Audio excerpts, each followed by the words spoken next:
По утрам даже Дженнифер Лопес не выглядит так, как Дженнифер Лопес, а это лишний раз доказывает огромное значение прически и макияжа. Еще одна мысль, которая из этого вытекает: звездную внешность может создать для себя любая женщина. В этом эксперименте участвуют дамы разных возрастов и профессий, а мы наблюдаем, как с помощью мастерства визажиста и стилистов-парикмахеров происходят радикальные изменения.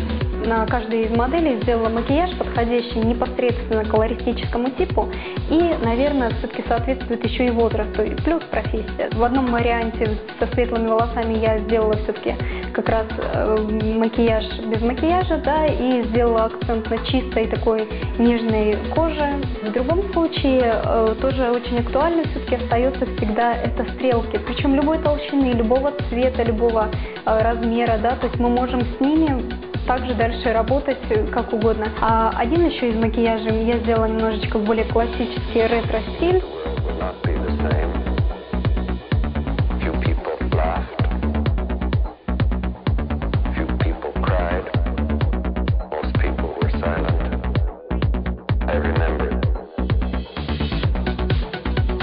Правильный макияж должна дополнять прическа. В последнее время стилисты все чаще отходят от просто прямых ухоженных волос и предлагают образ усложнять. Естественно, она остается среди моды, но появляется новое направление – это эра причесок. Во-первых, большие объемы 60-х годов. Это волны кудри 40-х и 30-х годов. Но все эти элементы ретро-прическок, они приобретают более современный вид. То есть, если взять даже тот же пучок, но он уже лохматый, не такой гладкий и аккуратный, как был в 40-е или 30-е годы. В 80-е годы стиль диско и большие объемы. Сейчас это очень популярно, и я уверяю вас, что вот через 2 года мы опять вернемся и к начесам, и к различным приспособлениям, создающим большой объем.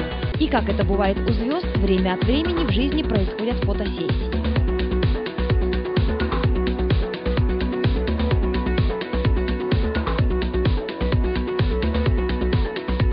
Быть знаменитостью не самая завидная участь, поскольку эти люди себе не принадлежат. Но вот почувствовать себя звездой – практика увлекательная, полезная, а самое главное – красивая.